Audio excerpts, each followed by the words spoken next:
Hi everybody, this is Dawn with Scrapbooksage. I hope you're having a good day today. I am going to be sharing with you my November 1st entry for my gratitude journal. I don't know if I'm going to show you an entry every day, but I went ahead and just recently finished this and I thought I would share it with you. I like playing in journals in November and making a gratitude journal during November or for November.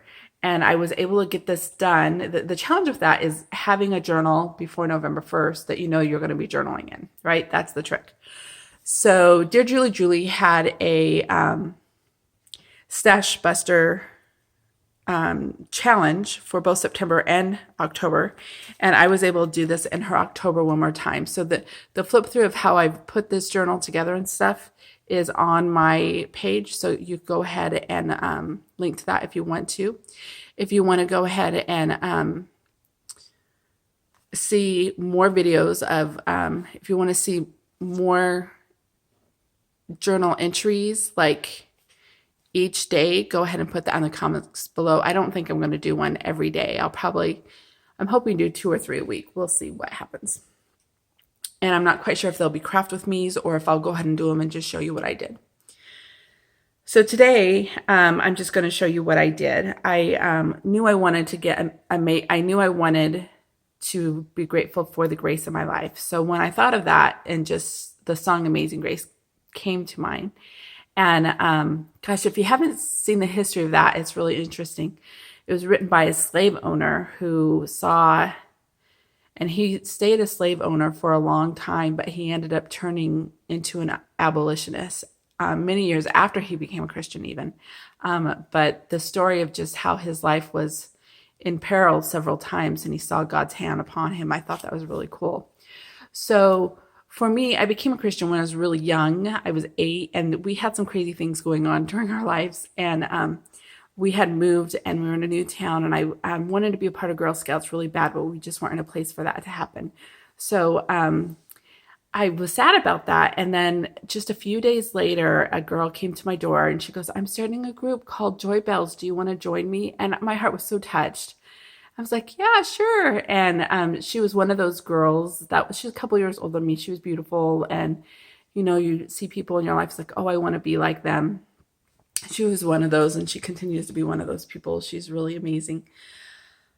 Anyways, so I started going to Joy Bells and going to the church, and we had our leader. She was at the time was single, and come pick up all of us girls, and we pile in her little Pinto and we go to Wednesday night service, and she dropped us off, and just a servanthood. And there's been so many people in my life who've given and been so blessed. I've been blessed by so many people, and I'm just grateful for that. And I love this time of year because it makes me think of the amazing people that my heart has been touched by through the years. And I just love to document about that, and it's fun to be able to share it. So I went ahead and wrote out the song Amazing Grace, and I might take this out and write the person who wrote his story on the back because I thought it was cool. And I like to have more of history in my books. My tag name is Scrapbooksage because I love history. I love personal history, but I also love how history, like the dynamics of history and how they relate and influence our lives. I think that's important to capture and see as well. So I might write that. And there's so much going on right now in our culture. You know, having grace is really important. And that also reminds me to have a heart of gratitude and have grace for people when things are so crazy as they are right now. So anyways, that's why I have the Amazing Grace story here. I'm probably going to write my faith story here. And my journal will not be totally about all the faith in my life, but it's pretty high on my list. So that makes why they tend to be first or towards the end. Anyways, so what I did is I just stapled those here. And I went through my little, earlier this week, I went through all my ephemera and took out my favorite pieces. And I put them in here, and I thought they may or may not make this journal. But I wanted to have them ready so that if I was videoing, I could grab something really quick and it would be available for me to use as I was making a video. So that might be a hint for those other creators out there as well. And then I went ahead and I had some gold paper that was really pretty. I had this beautiful gold paper. Here's a scrap of it. And I just framed a piece of, this is Elsie Bell's bookshelf, from Elsie Bell's bookshelf, one of her pages. I just cut those down and wrote the verse on it. And she had some ephemera, and true to form, I glued things too soon. But I took her ephemera pieces and glued those down as well. And as I'm talking, I'm thinking I want to make the little stem. Yeah, so anyways,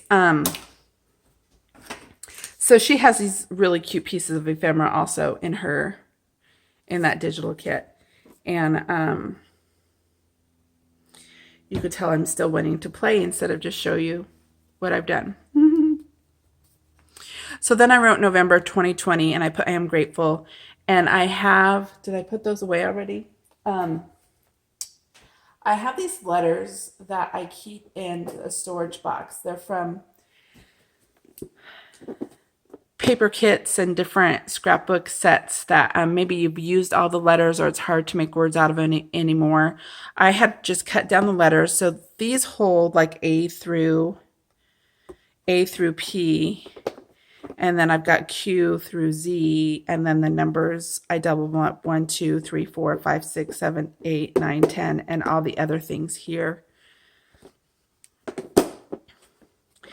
And so I've had these for years, like at least 15 years, 10, 15 years, I think at this point.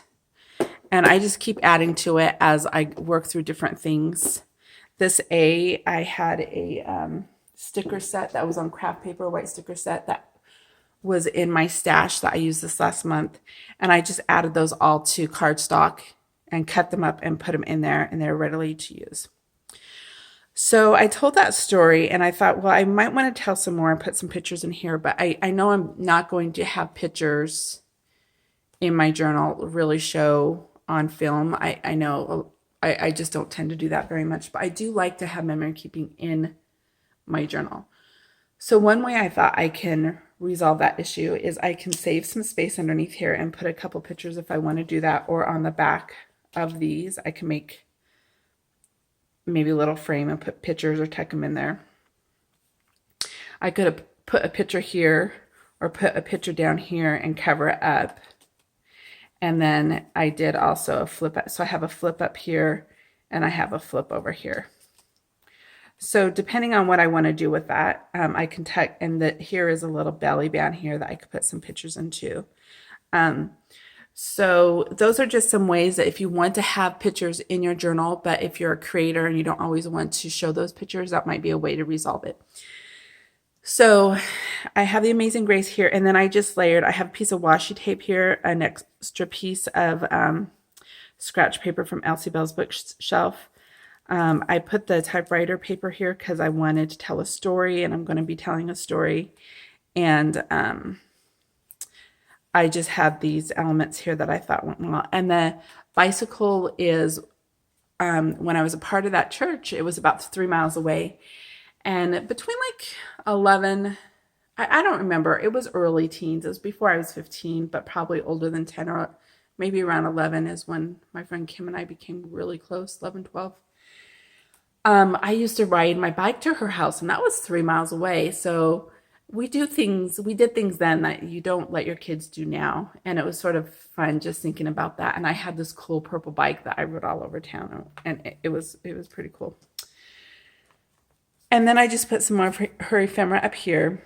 And then I found one of those stickers, a couple stickers from this little set right here, and put it there, and I'll tell my story. So that is pretty much what I did for my first day in my November daily, and this is my November daily, and I just love it. It's really sweet. I'm really excited about working in it and telling stories. And I do have a list I put on my scrapbook page, or on my Facebook page, Scrapbooksage. Go ahead and go to Scrapbooksage, and there's 31 prompts if you want to have something to look at for what to be grateful for. But I'm figuring most people can figure out what they're grateful for.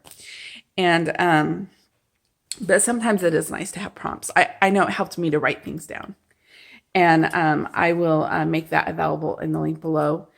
I might not do it today, but it will be there by the end of the month. And what else? I hope you guys have a great day. If you like videos like this, go ahead and hit the like and subscribe. And I look forward to sharing more of this process with you later this month. Have a great day. Bye-bye.